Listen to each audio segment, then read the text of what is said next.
Lord, pray for the cities which I have sent you. നിങ്ങളെ ഞാൻ ബദ്ധന്മാരാക്കി അയച്ചിരിക്കുന്ന പട്ടണങ്ങൾക്ക് വേണ്ടി പ്രാർത്ഥിപ്പീൻ. അതിന് നന്മയുണ്ടായാൽ നിങ്ങൾക്കും നന്മ വരും. യിരെമ്യാ പ്രവചനം 29 അധ്യായം അതിൻ്റെ 7 വാക്യം.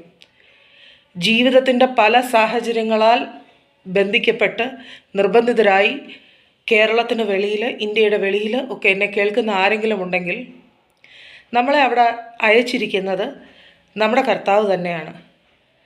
അവൻ്റെ വചനം, ദൈവവചനം നമ്മളോട് പറയുന്നത് നമ്മളായിരിക്കുന്ന പട്ടണങ്ങൾക്ക് വേണ്ടി പ്രാർത്ഥിപ്പാനാണ്. ഇന്ന് ഇന്ത്യയുടെ പല ഭാഗത്തു നിന്നും ക്രിസ്ത്യാനിക്ക് ഒട്ടും ആശ്വാസമല്ലാത്ത വാർത്തകൾ വെളിയിൽ വരുമ്പോൾ അത് കേട്ട് അത് സ്പ്രെഡ് ചെയ്യാനും അത് ഫോർവേഡ് ചെയ്യാനും അല്ല നമ്മുടെ ഉത്തരവാദിത്വം. ദൈവവചനത്തിൽ വിശ്വസിക്കുന്നുവെങ്കിൽ ആ പട്ടണങ്ങളുടെ നന്മയ്ക്ക് വേണ്ടി പ്രാർത്ഥിപ്പീൻ. ആ പട്ടണങ്ങൾ സ്വസ്ഥമായി ഇരുന്നാൽ നമ്മളും നമ്മുടെ തലമുറകളും സ്വസ്ഥമായിരിക്കും. ദൈവവചനം എല്ലാവർക്കും ഒരു അനുഭവ വിഷയമായി തീരട്ടെ എന്ന് ആശംസിക്കുന്നു.